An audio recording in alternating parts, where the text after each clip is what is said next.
You take a good brief, you go away, you advertise, or you go and headhunt, you find people, and then you find out that there was something that was just missed or forgotten to be told, or just something. You spoke to all those people that you didn't need to speak to. So it's really getting that calibration correct. Because you can keep on bringing in more and more technology, but you've just got to make sure you're using what you've got. It's almost like fix what you've already built. Yeah, it's not rocket science. No. It's just looking at where you can save time, and it doesn't have to be difficult. It's just doing it. Yeah, just do the simple things, because they're the things that will save you time.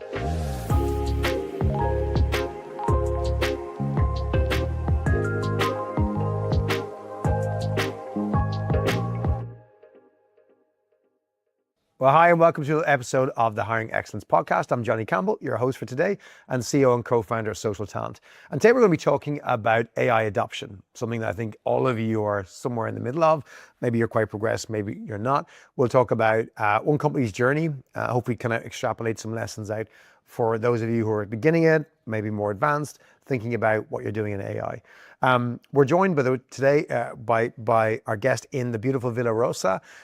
We recorded a podcast here. You may have seen our last episode from Villa Rosa, just outside Sitges, outside Barcelona, where we're here for our supper club, our spring supper club event, which is gathering 20 odd talent leaders together to discuss everything they're working on, whether it's AI, compliance, automation, outsourcing as well, and getting deep into the conversations. And one of those guests and leaders is our guest here today, which is Chris Tennant. Chris is the Vice President of Global Talent Acquisition for a company called Infor, which he's going to tell us a little bit more about today. And he's been on this AI journey as well for the last few years and has, I think, some really interesting lessons to share. But Chris, maybe before we get into those, tell us about yourself, tell us about your own career, how long have you been in recruiting, where have you worked before Infor, when did you join? Yep, great. And thank you for hosting me. So Pleasure. So I think I did the classic of fell into recruitment in 1996. So I've been 30 years in recruitment, which is quite scary now. I started off from the agency side, did a bit around executive search, and then I moved into corporate in 2011 when I joined Dell. Oh, nice, yeah. And had a great run there. Really enjoyed it. And then 2017, I moved to Infor. So it's flown. Been in 9 years, which is which is a long time. But there's always been new challenges, new positions, and so on. So it's been a good run. Tell us about Infor for those not familiar with the company, and maybe over the time you've been there, how it's changed in terms of, scale, for example, is one big thing. I know it's changed a lot since you joined, but tell us about the company. What are the main industries, ownership structure, size, those kind of things? Yeah, so we're an enterprise cloud software company. The difference really with ourselves is we're really industry specific. So we really focus on certain core industries. And then that means it's just better for the customer. It's straight out of the box, usability. So it's just adds a lot of value there. On the product side, we used to be more we still are from an ERP perspective, but that's really grown now. We actually have these, we call it cloud suites. So there's a number of products that come together, and then they would focus on, say, for instance, it could be healthcare in the US, or it could be industrial manufacturing, for instance, or it could be process manufacturing. And they're the real areas that we're focusing in. Which is great. And of course, we've got a lot of AI coming in now as well that's really helping our customers. So our product suite is very strong, which is helpful. But then, of course, we've got to keep on hiring people into it. But we sell into over 100 countries. We recruit in, I think, over 40 countries as well. So that's really... it's a challenging area as well, but that's fine, and we deal with that. From a scale, we're 18,000 people, close to 18,000 people. We're US headquartered. We're actually privately owned, and we're owned by a company called Coke. It used to be Coke Industries. Not the Coca-Cola. Not Coca-Cola. K-O-C-H. K-O-C-H, yeah. And that was about 6 years ago they acquired us, and I think that was really helpful because that brings us the stability and also long-term thinking, which is great. And so I suppose when it comes down from a recruiting perspective, we're globally dispersed teams. I look at it as 4 regions, where we have the Americas, we have EMEA, we have India, and then we have the rest of APJ. As a company, we're 3 regions, but from a recruiting perspective, because India so much hiring, we pulled that out. Team of 55 people. We're hiring around 2,500 people a year. And what kind of skills, I guess? Software engineers, maybe obviously commercial sales. Yeah, it's everything, because we're a software company. So if you work through the journey, it's of course we've got to develop the organization. So we've got to have the software developers, and we do a lot of obviously software development, a lot of research to carry on improving our products and solutions. We then, of course, need to sell it. So we have the pre-sales, the marketing, all of that head office functions and sales, obviously. But then, of course, we implement it as well. So we do a lot of implementation. So we have a lot of professional services people as well. So from a hiring perspective, it's literally across the whole area. I imagine as a software company, AI adoption was something on the radar from the get-go. Like I imagine ChatGPT 3.5 launches, the business is thinking this isn't just something we can use internally. This is something we can probably build products around. So has that culturally been a thing, that AI is a thing that even senior leadership are embracing and saying this is what we need to go for? Yeah, if we look at from a development track, that's absolutely, whether it's more RPA at the start and then absolutely moved into AI as well. And what we're seeing is that there's so much value add that you can bring that on top of the products and the offerings, and it really helps day to day the customers. So we're absolutely really driving that, and yeah, it just means that it's even more effective than what we're doing to the customers. So that's good.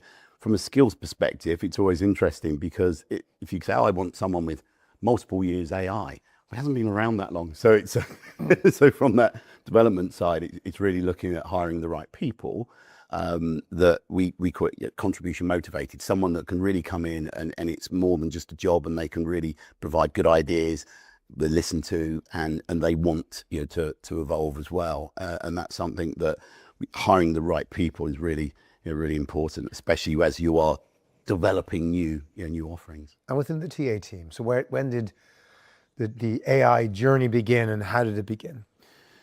It's really interesting. We started off, I think like everybody, you start off using it, and you're you just start doing it for your own prompting or your own working. And really it was probably in the summer last year that we were looking at Copilot and Copilot Enterprise, and I thought, okay, this can be really really effective. Of course, the market, everyone's saying AI and we can do it, it can do everything, and it probably can, but that's not necessarily the route that I want to go down to. It's more around what value can it bring, where can it bring, where can it add, can it save time, but also it's more around being effective. And I think that's the big thing. So we started off, I'd say July, August last year, and it was really interesting, because you go, right, okay, what are we going to do now? So I've got this, we've got this, right. We need to, we've come up with lots of ideas, but actually what of those ideas can actually turn into something realistic? So we started up, so we had a small team of people that were really keen in wanting to evolve AI, and I wanted to make sure that was global. So it's not necessarily just one country, one region. So are these people who put their hand up and said, I'd like to be part of this team? Or? Yeah, so there's people that we already knew were either using it, interested, and I asked around and asked the regional leads, and we pulled together the team. And then it was almost, it's weird, really. It's almost like you feel like you're an explorer. It's almost like when you landed in a new world, and it's like you don't know what's out there almost. And and then you really have to start testing.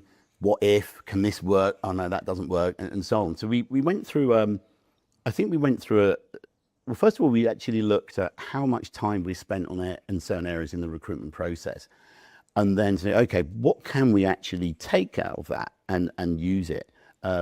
And the other thing is time to hire. One of the returns is really empty seat cost, and if you can reduce empty seat, then that's a real benefit. So I started off really with the team, and we came on three areas, I think, to start with. One's the intake. When you're speaking to the hiring manager, if you get that right, that is where your journey obviously begins. But the more you get accurately there, the much better it is down the line. And that was the real key thing. And of course, it's that same way you're asking questions and you go, okay, and you're trying to write down the answers and so on, where this just takes away all of that. So you record the call, of course you summarize it, but then we were looking to go one step further, and we said, okay, so here's here's the summary of what we've talked about. Okay, now how can we, with prompting, turn that actually into some Boolean searching? So we're already thinking, yeah, great, we've got this, but then what else? What can we do with it? And that's the one thing I think we may have gone too far on, is saying actually on the same call, take that Boolean string, put it into say a LinkedIn, and then actually while you're there, go through Calibrating essentially live, yeah. Exactly, because I think that's the bit that you can really reduce the time. We've all been in the situation where you take a good brief, you go away, you advertise, or you go and headhunt, you find people, and then you find out that there was something that was just missed or forgotten to be told, or just something, and you've just wasted that time. We spoke to all those people that you didn't need to speak to. So it's really getting that calibration correct, and that's where we spend a lot of time doing that. And I say, I think you can move on from there, especially with different prompts. And there's a lot of opportunity there.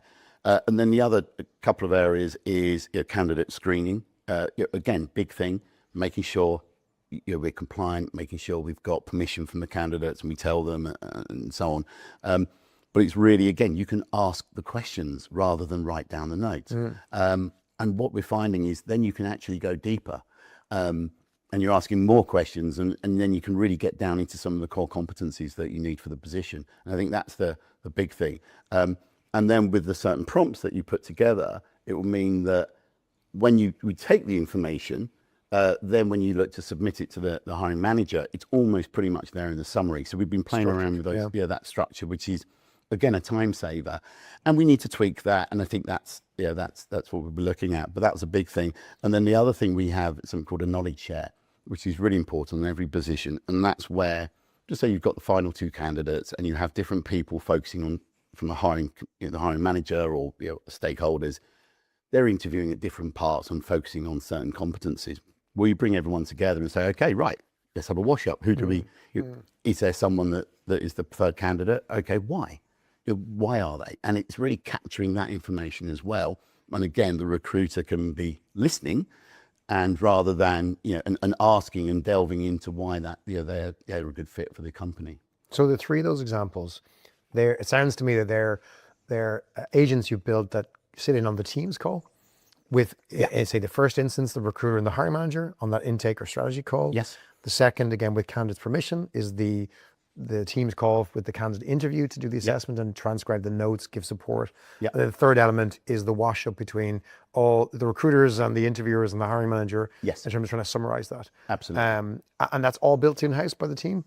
Your team essentially built those agents? Yes. Yeah. So we built the prompts, and that's where it takes time. And I think that's the critical part, really. It's using the prompts and how you create those to make it easier for you, because it's all well and good to say, and it is fun. It's great to have Copilot, and it's effective in itself by the summaries and so on. But I think just getting those prompts right makes it even more effective, and it just saves time, because again, if you're asking the right questions and you're getting then the answers filling, then you can just take that out and move it on. So that, and also I imagine it helps with a problem we all have, which is standardization of hiring processes across multiple hiring managers, businesses, divisions, countries.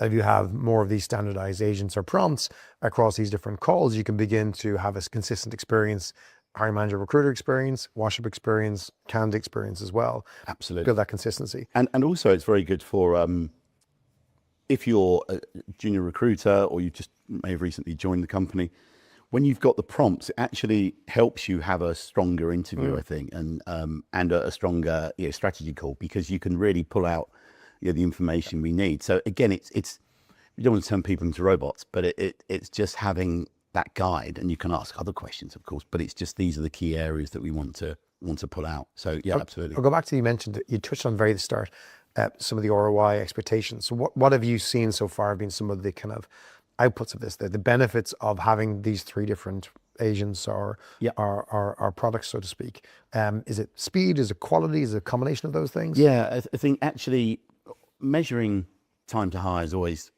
can be challenging. We say time to hire is really time to offer accepted. And of course when you get suddenly very busy or quieter, so we need to see over time how that will drop, which it will do. But I think it comes down to me, it's giving time back to the recruiter, and that's the key thing that I've always really wanted to do. It's how can I make their life easier so they can really focus on the things that I want them to, or they want to as well. And that's the critical part. So I think it is, certainly time, but also that I do think it will raise certainly a quality perspective, because we know, as you said, you mentioned standardized approach, and it will get people to be making sure that they are really drilling down, and it will give them the time to, and that's it. So when you think about the agents you built in teams, have you begun to integrate them into your ATS? Do you keep them separate? What are some of the issues around that? We're just actually moving into a new ATS, and we go live in June. But really, and I think this is the key part about the summary, it's not necessarily fully integrated, but it's more of, if I take a strategy call, I've got the summary, and I can just pop that straight in. So there'll be, there is, a box or an area that I can just put that straight in on the ATS. And again, with the notes. So it's not necessarily integrated, but it's more a copy and paste really to put that information in. So, and that's where, from that aspect, that will be fine. I think it's what next. The what next will be around with the ATS once we get it in. There will be some other AI components that we can use. I think it's just all about, from a legality or compliance perspective, to make sure we're all comfortable from that side. But then it's also, again, it's looking at what will save time. That's the that's the key part. If I could see live questions coming in from listeners, I know what they are, because we've had these conversations before. I know the number one question will be, walk us through how you got the approval, because a lot of companies want to do what you describe it in a way that makes it sound very simple and obvious. And I listen to and go, they're obvious solutions. When you hear them, you're like, we should all do that. But a lot of companies struggle with that. They struggle with several things. They struggle with approval for, let's say, the candidate listening part. Yes. Even with permission, they struggle with potential adoption from hiring managers of having the call recorded. Maybe there's a fear of that. Have you had any of those issues? And if you have, how have you resolved them? Yeah, I think it's going in with your eyes open, because, as I said, you can literally do everything if you wanted to on AI, but that's not necessarily the right thing to do. But also, especially around the compliance and the legality perspective, it's really important that you're open around that. So absolutely, we have to make sure that we record it in teams, and we've been working with the compliance and legal on this. And it's the screening, providing we have their permission, which we ask on every call. So, okay, can I have your permission? Are you okay if I do that? If they say no, of course we don't do it. So it's getting that, it's that permission based. And then it will only stay in our teams, I think, for a month or two. So if somebody wants information, of course they can share it. And that's the thing with it. If somebody, oh, can I look at the summary? So of course you can, because we were both on the call. So there's nothing to hide. I think that's the thing. And then we're just moving the summary across into GDPR compliant ATS. But I think that's the piece that you need to work on, and you need to make sure that you're doing that right. From a hiring manager perspective, I think when you, at the start, when you're, a call's being recorded, you say, okay, I need to be a bit more careful. But I don't think I haven't had any pushback. But I think in a way it's quite good, because it enables people to go, okay, I need to be more precise with what I'm saying, or I need to give more, because I know there's going to be a summary. Yep. So I think it raises the bar. Yeah, it is. Yeah, it is a bar raiser there, I think. But so we've been careful, and I think that's the thing. We are quite cautious when it comes to the use of AI, but in the right way, and that's the key bit. When you went out looking for a vendor for your ATS, did the work your team had already done on AI and kind of the early wins inform maybe the functionality you were looking for? Did it kind of make you think about, okay, this functionality I now think I'd like to have going forward to be able to tap into? Yeah. And if so, what kind of things were you thinking about?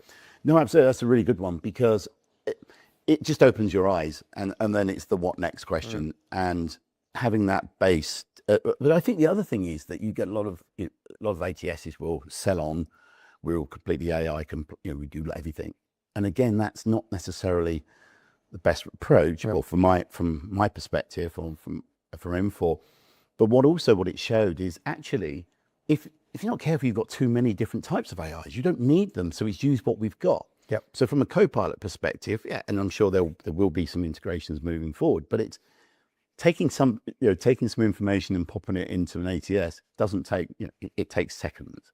And I think that's something that I was okay with. So it's like, okay, can we do that? Can we move the information that we're capturing and put it in one place? Because that's the key. You want to make sure you have everything in one place rather than having notes somewhere, or that's out of compliance on that side. So I think that was the key part. What are, if not some of the solutions you're interested in, what are some of the problems still left to be solved? Like when you talked about going and doing the review of where can we save the most amount of time, reduce waste, improve quality.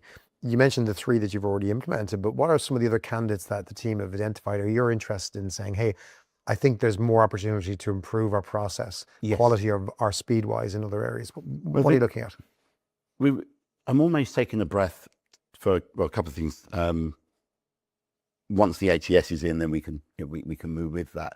But I think there is a big area, and I know some people are already doing this, around the actual interviewing from a hiring manager perspective. That's something we're looking to explore. But again, there's lots of challenges from and rightly so, from a compliance perspective. So we need to have a think about that. Is it something we even want to look at? I think if we can, that would be a key area, because again, it's a bar raiser. You would be able to bring that up. Then there's so many knock-on effects. It's like, okay, well, are we actually coaching the hiring managers to be able to have quality interviews and so on, or do we need to help there, or do we need to be asking more questions around, are the candidates AI savvy from that aspect? So I think that's a big save, but it's really embedding what we have, and then looking at for that what next. And I think that's the what next, and there'll probably be others that I'm missing. It's like working with agents. It's the chat agents. It's almost like, okay, I'm sure we could probably do something there, but it's an exploratory. Again, it's almost going off into a new territory and seeing what's out there and using what we have. And then do you bring in a third party, or do you actually create your own? And while we've got the Copilot, should we just look at doing that? So it's those sorts of things. But I think the key thing that the key thing is around adoption, and that's really the challenge, is that we're all used to. We're all good in what we do. We all want to do how we do it, and to try and change, trying to adopt something differently is really difficult. We were talking earlier. It's like, I know I should eat 5 fruit and veg a day. I know I should be fitter.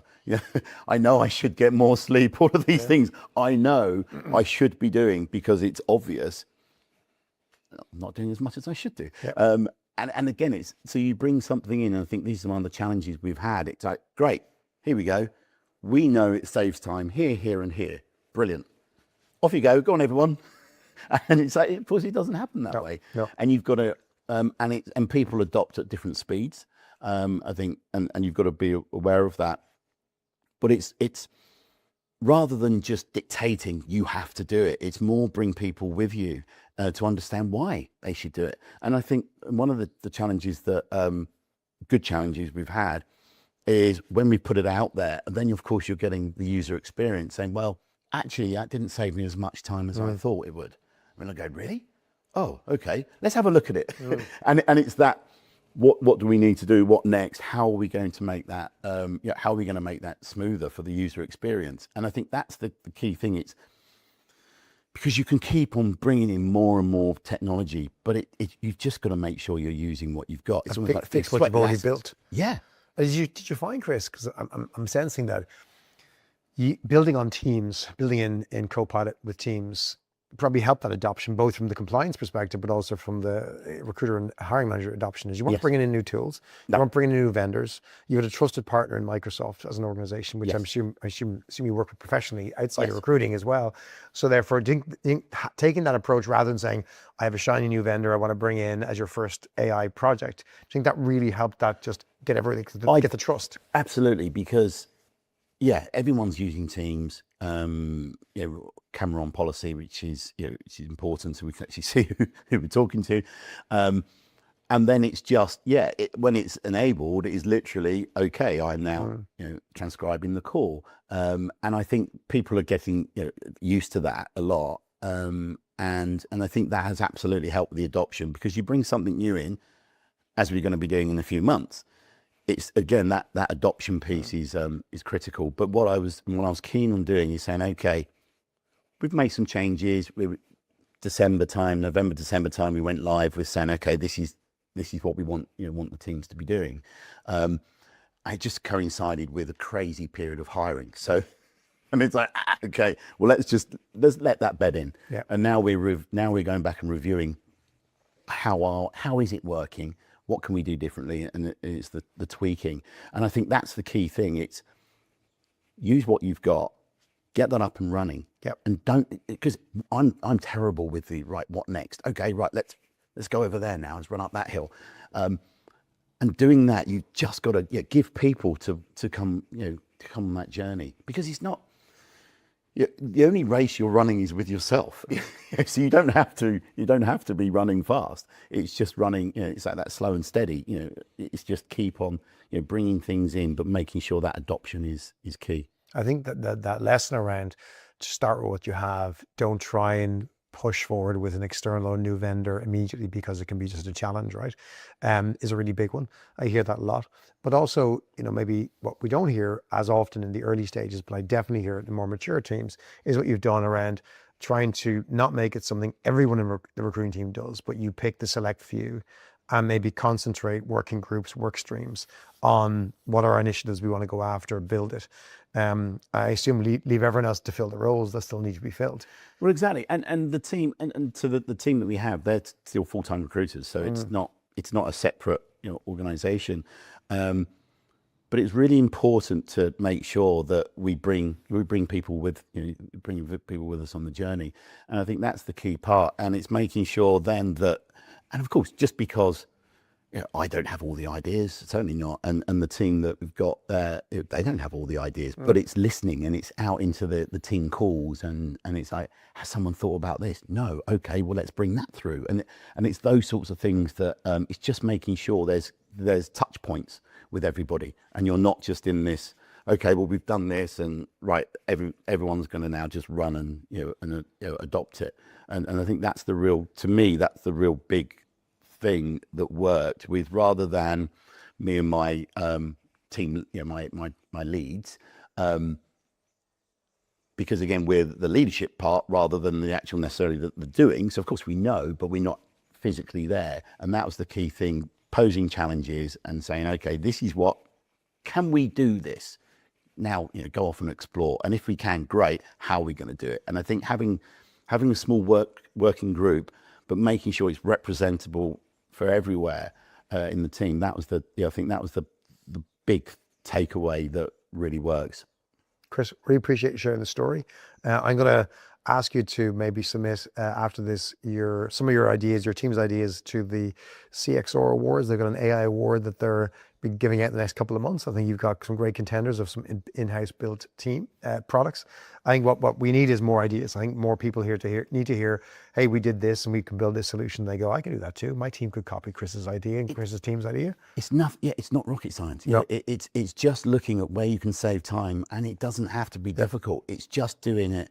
Just do the simple things, because they're the things that will save you time. Chris, pleasure to hear the story, and thanks for joining us. Thank you. Hope you enjoy the rest of the day. We're looking forward to some more talks and more wine, food, entertainment. But let's remember, it is work. We are here to work. Don't you worry about that. And thank you for joining us as well, again, from Villarosa this year in Sitges in Barcelona. We do love to do the occasional in-person podcast. We'll be back with a regular schedule next week. Until then, take care.